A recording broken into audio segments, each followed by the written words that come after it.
Channel ಶ್ರೇಯಾಂಕ Kannada blogs. ಎಲ್ಲರೂ ಹೇಗಿದ್ದೀರಾ? ಇವತ್ತು ಕೂಡ ಸೂಪರ್ ಆಗಿದ್ದೀರಾ? ನಾನು ಕೂಡ ಸೂಪರ್ ಆಗಿದ್ದೀನಿ. ಇವತ್ತಿನ ಟಾಪಿಕ್ ಏನಂದರೆ ವರ್ಕ್ ಫ್ರಮ್ ಹೇಗೆ ಮಾಡೋದು, ಹೆಣ್ಮಕ್ಳೆಲ್ಲ ನಾವು ಹೌಸ್ ವೈಫ್ಸ್ ಯಾವ ರೀತಿ ಎಲ್ಲ ಮಾಡ್ಬೋದು ಅಂತ ಐಡಿಯಾಸ್ ಹೇಳ್ಕೊಡ್ತೀನಿ. ಯಾವ ರೀತಿ ಎಲ್ಲ ನಾವು ಮನೇಲೇ ಇಟ್ಕೊಂಡು ಆರಾಮಾಗಿ ಮಾಡ್ಬೋದು ಅಂತ. ಸೊ ಯಾರೆಲ್ಲ ನನ್ನ ವಿಡಿಯೋ ನೋಡ್ತಿದ್ದೀರಾ ಪ್ಲೀಸ್ ಸಬ್ಸ್ಕ್ರೈಬ್ ಮಾಡ್ಕೊಂಡು ಸಪೋರ್ಟ್ ಮಾಡಿ, ಒಂದು ಲೈಕ್ ಕೊಡಿ ವಿಡಿಯೋ ಇಷ್ಟ ಆದರೆ.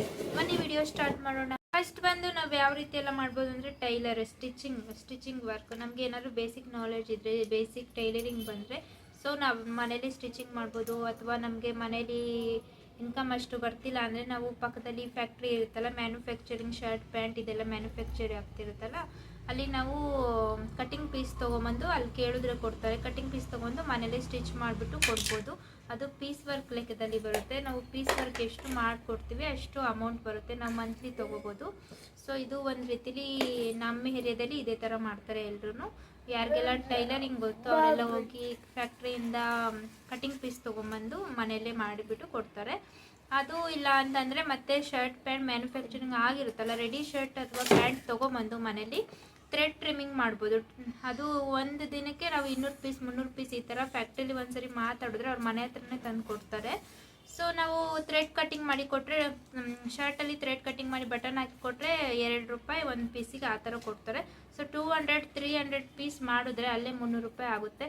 ತಿಂಗಳಿಗೆ ₹9,000 ಸಿಗುತ್ತೆ. ಅದರಲ್ಲೂ ಆ ರೀತಿನೂ ವರ್ಕ್ ಮಾಡ್ಬೋದು ನಾವು ವರ್ಕ್ ಫ್ರಮ್ ಹೋಮಲ್ಲಿ. ನೆಕ್ಸ್ಟ್ ಬಂದು ಕ್ಯಾಂಡಲ್ ಮಾಡ್ಬೋದು ಮನೇಲಿ. ನೀವು ಸರ್ಚ್ ಮಾಡಿ ನೋಡಿ ಗೂಗಲ್ ಅಥವಾ ಎಲ್ಲಾದರೂ ಕ್ಯಾಂಡಲ್ ಕಂಪ್ನಿ ಎಲ್ಲಾದರೂ ನಿಯರಲ್ಲಿ ಇದೆಯಾ ಅಂತ. ಸೊ ಅಲ್ಲಿ ಹೋಗಿ ಕಂಪ್ನಿಲಿ ಮಾತಾಡಿದ್ರೆ ಅಲ್ಲಿ ವ್ಯಾಕ್ಸ್ ಕೂಡ ಕೊಡ್ತಾರೆ ಮನೆಗೆ. ಒಂದಿನ ಟ್ರೈನಿಂಗ್ ಕೊಡ್ತಾರೆ. ಅಲ್ಲಿ ಒಂದಿನ ಹೋಗಿ ನೀವು ಟ್ರೈನಿಂಗ್ ತೊಗೋಬೇಕು ಹೇಗೆ ಕ್ಯಾಂಡಲ್ಸ್ ಮಾಡೋದು ಅಂತ ಎಲ್ಲ ಲೆಕ್ಕದಲ್ಲಿ ವ್ಯಾಕ್ಸ್ ಕೊಡ್ತಾರೆ. ಸೊ ನಾವು ಮನೇಲಿ ಮಾಡ್ಬೋದು. ಆ್ಯಂಡ್ ಕ್ಯಾಂಡಲ್ ಮಾಡೋದಕ್ಕೆ ಫರ್ಮಾ ಕೂಡ ಅವರೇ ಕೊಡ್ತಾರೆ. ಒಂದ್ಸರಿ ಅವ್ರು ಮನೆಗೆ ತೋರಿಸಿದ್ರೆ ಮನೆ ನೋಡ್ಕೊತಾರೆ ಬಂದ್ಬಿಟ್ಟು ಫರ್ಮಾನು ಅವರೇ ಕೊಡ್ತಾರೆ. KG ಲೆಕ್ಕದಲ್ಲಿ ಕೊಡ್ತಾರಲ್ಲ. ಸೊ ತೊಗೊಂಬಂದು ನಾವು ಮಾಡ್ಬೋದು. ಗ್ಯಾಸಲ್ಲಿ ಅದನ್ನು ಬಿಸಿ ಮಾಡಿಕೊಂಡು ಮಾಡ್ಬೋದು. ಫಸ್ಟು ನಾನು ಮಾಡ್ತಾಯಿದ್ದೆ, ಇವಾಗ ನಾನು ಮಾಡ್ತಾಯಿಲ್ಲ ಅದೆಲ್ಲ.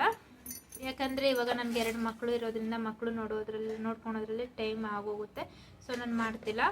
ಅದರಲ್ಲೂ ಕೂಡ ಒಳ್ಳೆ ಇನ್ಕಮ್ ಇದೆ ಅಂತ ಹೇಳ್ತೀನಿ. ನೀವು ಗ್ಯಾಸ್ ಜಾಸ್ತಿ ವೇಸ್ಟ್ ಆಗುತ್ತೆ ಅಂತಂದರೆ ನೀವು ಕರೆಂಟ್ ಸ್ಟವ್ ಬರುತ್ತಲ್ಲ ಅದರಲ್ಲಿ ನೀವು ಮಾಡ್ಬೋದು. ತುಂಬ ಹೆಲ್ಪ್ ಆಗುತ್ತೆ. ಇವಾಗ ಗೃಹ ಜ್ಯೋತಿ ಇರೋದ್ರಿಂದಲೂ ಕರೆಂಟ್ ಬಿಲ್ ಅಷ್ಟು ಬರೋದಿಲ್ಲ. ಸೊ ನೀವು ಈ ಕ್ಯಾಂಡಲ್ ವರ್ಕ್ ಕೂಡ ಮಾಡ್ಬೋದು. ಬಂದು ನೀವು ಹೂ ಕಟ್ಬೋದು, ಹೂವಿನ ಹಾರ ಮಾಡ್ಬೋದು ಮನೇಲೆ. ಈಗ ನೋಡಿ ಮದುವೆಗೆ ಅಥವಾ ಫಂಕ್ಷನ್ಗೆ ಎಲ್ಲರಿಗೂ ಹಾರ ಹಾಕ್ತಾರಲ್ಲ, ದಪ್ಪದ ಹಾರ ಬರುತ್ತಲ್ಲ, ಅವ್ರು ಹಾರ ಮಾಡ್ತಾರಲ್ಲ, ಅವ್ರಿಗೆ ತುಂಬ ಹಾರ ಮಾಡೋರು ಜನ ಬೇಕಿರುತ್ತೆ. ಸೊ ನಮ್ಮ ಏರಿಯಾದಲ್ಲಿ ಇದೆಲ್ಲ ಮಾಡ್ತಾರೆ, ನಾನು ನೋಡಿದ್ದೀನಿ. ಒಂದು ಇಷ್ಟುದ್ದ ಹಾರ ಮಾಡಿದ್ರೆ 1 ಮೊಳ ಹಾರ ಒಂದು ಪೀಸಿಗೆ ₹5 ಆ ಥರ ಕೊಡ್ತಾರೆ. ನೀವು ಒಂದು ದಿನಕ್ಕೆ 40-50 ಹಾರ ಈ ಥರ ಮಾಡಿದ್ರೆ ನಿಮಗೆ ತುಂಬ ಒಂದು ದಿನಕ್ಕೆ ನೀವು ₹200-300 ದುಡಿಬೋದು. ಅದರಲ್ಲೂ ಕೂಡ ಅವ್ರ ಹತ್ರ ಕಾಂಟ್ಯಾಕ್ಟ್ ಮಾಡಿಕೊಂಡು, ಈಗ ಮಾರ್ಕೆಟಲ್ಲೆಲ್ಲ ಇರ್ತಾರಲ್ಲ ಅವ್ರ ಹತ್ರ ಮಾತಾಡಿ ನಮಗೆ ಹೂವು ಕೊಡಿ ನಾವು ಕೂಡ ಮಾಡಿಕೊಡ್ತೀವಿ ಅಂತಂದರೆ ಅವ್ರಿಗೆ ಮನೆ ತೋರಿಸಿದ್ರೆ ಮನೆಗೆ ತೊಗೊಂಬಂದು ಕೊಡ್ತಾರೆ ಡೈಲಿ. ಆ ಥರ ಹೂವು ಕಟ್ಬಿಟ್ಟು ನೀವು ಹಾರ ಕೂಡ ಮಾಡ್ಬೋದು. ಮದುವೆಗೆ ಫಂಕ್ಷನ್ಗೆ ಎಲ್ಲ ಯೂಸ್ ಮಾಡ್ತಾರಲ್ಲ, ಕಾರ್ಗೆ ಹಾಕೋದಕ್ಕೆ ಪೂಜೆಗೆಲ್ಲ ಆ ಥರ ಹಾರ ತುಂಬ ಸೇಲ್ ಆಗ್ತಿದೆ. ಅದು ಕೂಡ ಮಾಡ್ಬೋದು. ನಮ್ಮ ಏರಿಯಾದಲ್ಲಿ ಎಲ್ಲರೂ ಕೂಡ ಮಾಡ್ತಾ ಇದ್ದಾರೆ. ತುಂಬ ಸ್ವಲ್ಪ ಜನ ಮಾಡ್ತಿದ್ದಾರೆ, ನಾನು ನೋಡಿದ್ದೀನಿ. ಸೊ ಅದರಿಂದ ನಿಮಗೆ ಹೆಲ್ಪ್ ಆಗ್ಬೋದು ಅಂತ ಹೇಳ್ತಿದ್ದೀನಿ. ನೀವು ಯೂಟ್ಯೂಬ್ ಕ್ರಿಯೇಟ್ ಮಾಡಿಕೊಂಡು ಯೂಟ್ಯೂಬ್ ಕೂಡ ಮಾಡ್ಬೋದು. ನಿಮಗೆ ಕುಕಿಂಗ್ ಮಾಡೋದು ಗೊತ್ತಿದ್ರೆ ಕುಕಿಂಗ್ ಮಾಡ್ಬೋದು. ಮತ್ತು ನಿಮ್ಮಲ್ಲಿ ಏನು ಟ್ಯಾಲೆಂಟ್ ಇದೆ ಅದು ವಿಡಿಯೋ ಮಾಡಿ ತೋರಿಸ್ಕೋಬೋದು. ಅಥವಾ ಡೈಲಿ ವ್ಲಾಗ್ಸ್ ಮಾಡ್ಬೋದು, ಇನ್ಫಾರ್ಮೇಷನ್ ವಿಡಿಯೋ ಆಗಿರ್ಬೋದು. ಏನಾದರೂ ನಿಮಗೆ ಯಾವುದ್ರ ಬಗ್ಗೆ ನಿಮಗೆ ಇಂಟ್ರೆಸ್ಟ್ ಇದೆ ಅದ್ರ ಬಗ್ಗೆ ನೀವು ವಿಡಿಯೋ ಮಾಡಿ ಯೂಟ್ಯೂಬ್ ಕೂಡ ಮಾಡ್ಬೋದು. ಇದು ಒಂದು ಒಳ್ಳೆ ಆಪ್ಷನ್ ಅಂತ ಹೇಳ್ತೀನಿ ವರ್ಕ್ ಫ್ರಮ್ ಹೋಮ್ಗೆ. ಬಂದು ನೀವು ಆನ್ಲೈನ್ ಅರ್ನಿಂಗ್ ಕೂಡ ಮಾಡ್ಬೋದು. ಮೀಶೋದಲ್ಲಿ ನೀವು ಪ್ರಾಡಕ್ಟ್ಸ್ ತೊಗೊಂಡು ಕ್ಯಾಟ್ಲಾಗ್ ವಾಟ್ಸಪ್ಪಲ್ಲಿ ಶೇರ್ ಮಾಡಿ ಅಥವಾ ಫೇಸ್ಬುಕ್ಕಲ್ಲಿ ಶೇರ್ ಮಾಡಿ ಅಲ್ಲೂ ಕೂಡ ಅರ್ನಿಂಗ್ಸ್ ಮಾಡ್ಕೋಬೋದು. ನಿಮಗೆ ಅದ್ರ ಮೇಲೆ ಇಂಟ್ರೆಸ್ಟ್ ಇದ್ದರೆ ಮಾಡ್ಬೋದು. ಅದರಲ್ಲೂ ಸ್ವಲ್ಪ ಒಳ್ಳೆ ಇನ್ಕಮ್ ಇದೆ. ನಿಮಗೆ ಯಾವ ರೇಂಜ್ ಬೇಕು ಆ ರೇಂಜ್ಗೆ ನೀವು ಪ್ರೈಸ್ ಸೆಟ್ ಮಾಡಿ ವಾಟ್ಸಪ್ ಶೇರ್ ಮಾಡಿ ಅಥವಾ ಫೇಸ್ಬುಕ್ಕು ಎಲ್ಲಾದರೂ ಶೇರ್ ಮಾಡಿ ನೀವು ವಾಟ್ಸಪ್ಪಲ್ಲಿ ಅರ್ನಿಂಗ್ ಮಾಡ್ಬೋದು ಮೀಶೋಯಿಂದ. ಸೊ ಇದು ಒಂದು ಒಳ್ಳೆ ಕೆಲಸ ಅಂತ ಹೇಳ್ತೀನಿ. ಒಂದು ನೀವು ಬೇಸಿಕ್ ನಾಲೆಡ್ಜ್ ಇದ್ದರೆ ನಿಮಗೆ ಮಕ್ಕಳಿಗೆ ಟ್ಯೂಷನ್ ಕೂಡ ಮಾಡ್ಬೋದು. ಝೂಮ್ ಆ್ಯಪ್ ಇರ್ಬೋದು ಅಥವಾ ಆನ್ಲೈನ್ ಟ್ಯೂಷನ್ ನೀವು ಮಾಡ್ಬೋದು. ನಿಮಗೆ ಯಾವ ಸಬ್ಜೆಕ್ಟ್ ಬಗ್ಗೆ ಇಂಟ್ರೆಸ್ಟ್ ಇದೆ, ನಿಮಗೆ ಆ ಸಬ್ಜೆಕ್ಟ್ ಬಗ್ಗೆ ಬೇಸಿಕ್ ನಾಲೆಡ್ಜ್ ಇದೆ, ಹಿಂದಿ ಇರ್ಬೋದು, ಇಂಗ್ಲೀಷ್ ಇರ್ಬೋದು ಅಥವಾ ಮ್ಯಾಥಮೆಟಿಕ್ಸ್ ಅಥವಾ ಕನ್ನಡ, ಈಗ ನಿಮಗೆ ಯಾವ ನಾಲೆಜ್ ತುಂಬ ಗೊತ್ತಿದೆ, ಅದ್ರ ಬಗ್ಗೆ ನೀವು ಮಕ್ಕಳಿಗೆ ಟ್ಯೂಷನ್ ಕೂಡ ಮಾಡ್ಬೋದು. ಅದರಲ್ಲೂ ತುಂಬ ಒಳ್ಳೆ ಅರ್ನಿಂಗ್ಸ್ ಇದೆ ಇವಾಗ. ಇದು ಒಂದು ಒಳ್ಳೆ ವರ್ಕ್ ಫ್ರಮ್ ಹೋಮ್ ಅಂತಲೇ ಹೇಳೋಕೆ ಇಷ್ಟಪಡ್ತೀನಿ. ನೆಕ್ಸ್ಟ್ ಬಂದು ನೀವು ಯೂಟ್ಯೂಬಿಂದಲೂ ಕೆಲಸ ಮಾಡ್ಬೋದು. ಯಾವ ರೀತಿ ಅಂದರೆ, ನೀವು ಯೂಟ್ಯೂಬಲ್ಲಿ ಸ್ಕ್ರಿಪ್ಟ್ ಕೊಡ್ತಾರಲ್ಲ, ತುಂಬ ಜನರು ಬರೀ ವಿಡಿಯೋ ಎಡಿಟಿಂಗ್ ಮಾಡ್ತಾರೆ, ಅದಕ್ಕೆ ವಾಯ್ಸ್ ಅವ್ರಿಗೆ ಕೊಡೋದಕ್ಕೆ ಬರಲ್ಲ. ಲ್ಯಾಂಗ್ವೇಜಲ್ಲಿ ಕನ್ನಡ, ಹಿಂದಿ, ಇಂಗ್ಲೀಷ್ ಯಾವುದೇ ಲ್ಯಾಂಗ್ವೇಜಲ್ಲಿ ನಿಮಗೆ ಯಾವ ಲ್ಯಾಂಗ್ವೇಜ್ ಬರುತ್ತೆ ಅದರಲ್ಲಿ ನೀವು ನಿಮ್ಮ ವಾಯ್ಸ್ ಓವರ್ ಕೊಡ್ಬೋದು. ಸೈಲೆಂಟಾಗಿ ಎಲ್ಲಾದರೂ ಒಂದು ರೂಮಲ್ಲಿ ಕೂತ್ಕೊಂಡು ಅವರು ಸ್ಕ್ರಿಪ್ಟ್ ರೆಡಿ ಮಾಡಿ ಕೊಡ್ತಾರೆ, ಅದನ್ನು ನೀವು ರೀಡ್ ಮಾಡಿಬಿಟ್ಟು ನಿಮ್ಮ ವಾಯ್ಸ್ ಓವರ್ ಕೊಡಬೇಕು ಅದರಲ್ಲಿ. ಸೊ ಈ ರೀತಿಯೂ ತುಂಬ ಇವಾಗ ವರ್ಕ್ ಫ್ರಮ್ ಹೋಮ್ ಆಗಿ ಕೆಲಸಗಳು ನಡೀತಿದೆ. ಆದರೆ ನಿಮಗೆ ವೆಬ್ಸೈಟಲ್ಲಿ ಸರ್ಚ್ ಮಾಡಿ ನೋಡಬೇಕು ಯಾವ ರೀತಿ ಎಲ್ಲ ಸ್ಕ್ರಿಪ್ಟ್ ಕೊಡ್ತಾರೆ ವೆಬ್ಸೈಟಲ್ಲಿ ಅಂತ. ನೀವು ನೋಡಿ ಅದರಲ್ಲೂ ಜಾಯ್ನ್ ಆಗಿ ನೀವು ಮಾಡ್ಬೋದು.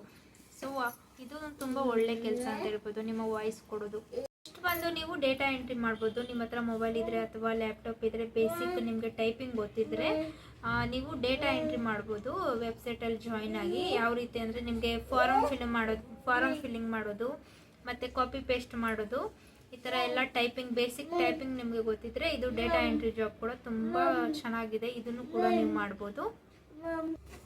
ಇದರಲ್ಲೂ ಕೂಡ ತುಂಬ ಒಳ್ಳೆ ಅರ್ನಿಂಗ್ಸ್ ಇದೆ ಅಂತ ಹೇಳ್ತೀನಿ. ಸೊ ಪ್ಲೀಸ್ ನೀವು ಈ ರೀತಿ ಎಲ್ಲ ನೀವು ತುಂಬ ಮಾಡೋದಕ್ಕೆ ತುಂಬ ವರ್ಕ್ ಫ್ರಮ್ ಹೋಮ್ಸ್ ಇದೆ. ನೀವು ಒಳ್ಳೆ ವರ್ಕ್ ಚೂಸ್ ಮಾಡಿ ನೀವು ಮಾಡಿ, ತುಂಬ best options work from home ಮಾಡೋದು. ಮತ್ತು ಫ್ರಾಡ್ ವೆಬ್ಸೈಟಿಂದ ದೂರ ಇಡಿ. ಯಾರೆಲ್ಲ ನಿಮಗೆ ಫೀಸ್ ಕೇಳ್ತಾರೆ ಫಸ್ಟು ರಿಜಿಸ್ಟ್ರೇಷನ್ ಮಾಡ್ಕೊಳೋದಕ್ಕೆ, ಆವಾಗಲೇ ನೀವು ತಿಳ್ಕೊಳ್ಳಿ ಇದು ಫ್ರಾಡ್ ಅಂತ. ಯಾರಿಗೂ ಕೂಡ ದುಡ್ಡು ಕೊಟ್ಟು ನೀವು ಫೀಸ್ ಕೊಟ್ಟು ನೀವು ರಿಜಿಸ್ಟ್ರೇಷನ್ ಮಾಡ್ಕೊಳಕ್ಕೆ ಹೋಗ್ಬೇಡಿ. ಅದೆಲ್ಲ ಫೇಕ್ ಫ್ರಾಡ್ ಜಾಬ್ಸ್ ಆಗಿರುತ್ತೆ. ನಿಮ್ಮ ಹತ್ರ ಅಮೌಂಟ್ ಇಸ್ಕೊಂಡು ಮೋಸ ಮಾಡ್ತಾರೆ. ಎಷ್ಟು ಜನ ತುಂಬ ಪಾಪ ಹೆಣ್ಮಕ್ಳು ಅಮೌಂಟ್ ಕೊಟ್ಟು ತುಂಬ ಮೋಸ ಹೋಗಿದ್ದಾರೆ. ಈ ಕಡೆ ವರ್ಕು ಇಲ್ದಲೆ, ಈ ಕಡೆ ಅಮೌಂಟು ಇಲ್ದಲೆ ಅಂತ ಈ ರೀತಿ ತುಂಬ ಫ್ರಾಡ್ ನಡೀತಿದೆ. ನಿಮ್ಮ ಎಚ್ಚರಿಕೆಯಿಂದ ನೀವಿರಿ. ಯಾವುದೇ ರೀತಿ ಫೀಸ್ ಕೊಟ್ಟು ನೀವು ಜಾಬ್ ಜಾಯಿನ್ ಮಾಡ್ಕೋಬೇಕು ಅಂತಂದರೆ ಆವಾಗಲೇ ನೀವು ಅರ್ಥ ಮಾಡ್ಕೊಳ್ಳಿ ಇದು ಫೇಕ್ ಅಂತ. ವಾಟ್ಸಪ್ಪಲ್ಲೂ ಕೂಡ ಜಾಬ್ ಲಿಂಕ್ ಎಲ್ಲ ಕಳಿಸ್ತಾರೆ, ನೀವು ಟ್ರಸ್ಟ್ ಮಾಡೋಕ್ಕೆ ಹೋಗ್ಬಿಡಿ. ಆ ಜಾಬ್ ಲಿಂಕ್ ಎಲ್ಲ ಕ್ಲಿಕ್ ಮಾಡಿಬಿಡಿ. ನಿಮ್ಮ OTP ಮತ್ತು ಆಧಾರ್ ಕಾರ್ಡ್ ಯಾರ ಜೊತೆನೂ ಶೇರ್ ಮಾಡ್ಕೋಬೇಡಿ. ಸೊ ಪ್ಲೀಸ್ ಎಚ್ಚರಿಕೆಯಿಂದ ಇರಿ. ಯಾರೆಲ್ಲ ನಿಮಗೆ ಫೀಸ್ ಕೇಳ್ತಾರೆ ಜಾಬ್ಗೆ ರಿಜಿಸ್ಟ್ರೇಷನ್ ಮಾಡ್ಕೊಳೋದಕ್ಕೆ, ಆ ಥರ ನೀವು ಆನ್ಲೈನ್ ಫ್ರಾಡ್ ಜಾಬ್ಗೆ ನೀವು ಜಾಯಿನ್ ಆಗಬೇಡಿ ಅಂತ ಹೇಳೋದಕ್ಕೆ ಇಷ್ಟಪಡ್ತೀನಿ. ಯಾರಿಗೆಲ್ಲ ನನ್ನ ವಿಡಿಯೋ ಇಷ್ಟ ಆಯಿತು ಪ್ಲೀಸ್ ಲೈಕ್ ಕೊಡಿ, ಒಂದು ಲೈಕ್ ಕೊಟ್ಟು ಸಬ್ಸ್ಕ್ರೈಬ್ ಮಾಡ್ಕೊಳ್ಳಿ. ಮತ್ತೆ ಸಿಗ್ತೀನಿ ನೆಕ್ಸ್ಟ್ ವಿಡಿಯೋದೊಂದಿಗೆ. Love you all, bye bye guys.